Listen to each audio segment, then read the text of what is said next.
People spend more money on luxury items after a pandemic. Know why? People tend to shop more excessively after a period of limited shopping to feel the joy of being free or to overcome frustration. After the COVID pandemic became controlled, people went out and spent loads of money as revenge for being restricted for so long. They spent mostly on luxury items. LVMH reported a 45% increase in revenue for fashion and leather goods in April 2021 after the pandemic was controlled.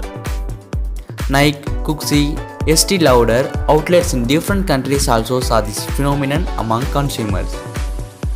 In India, however, this could not sustain for a longer period due to job loss and salary cuts. This is revenge shopping. Have you ever noticed this among people? Thank you and subscribe for more interesting videos.